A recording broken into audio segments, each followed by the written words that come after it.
Առաջին հանրապետության օրվա առթիվ Սևան համայնքի ղեկավար Սարգիս Մուրադյանը ուղերձ է եղել, որում ասված է. «Սևան համայնքի հարգարժան բնակիչներ, սիրելի հայրենակիցներ, շնորհավորում եմ բոլորիս հանրապետության տոնի առթիվ։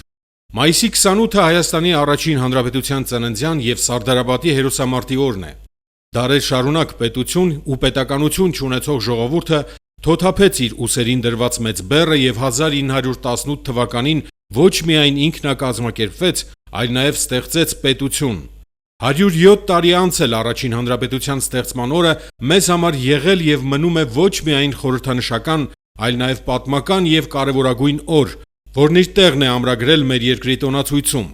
Առաջին հանրապետությունը ստեղծվեց մեր ժողովրդի համար ծանր ու բախտորոշ ժամանակահատվածում, ու մայիսի 28-ն էլ դարձավ ճամփաբաժան, փոխելով մեր պատմության ուղին, հային վերադարձնելով իր ինքնությունը, ձևակերպելով մեր նպատակներն ու ապագան։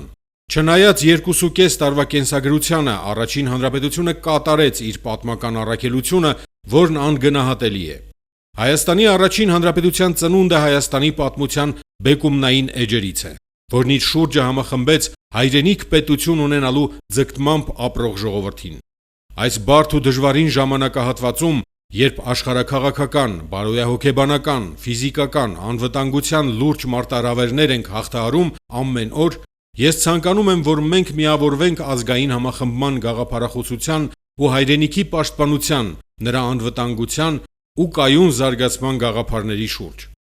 Սիրելի հայրենակիցներ, իմ համայնքի ղեկավարի աշխատակազմի, բնակավայրերի վարչական ղեկավարների եւ համայնքի ավականու անունից եւս մեկ անգամ շնորհավորում եմ բոլորիս հայ ժողովրդի համար պատմական ու նվիրական օրվա մայիսի 28-ի առթիվ։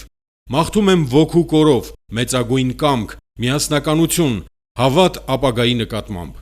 Արժանի լինենք մեր բոլոր ժամանակների հերոսների թողած պատգամներին, մեր նվիրումի ու ջանադիր աշխատանքի շնորհիվ ստեղծենք ուժեղ ու հզոր պետություն։ Սևան համայնքի ղեկավար Սարգիս Մուրադյան։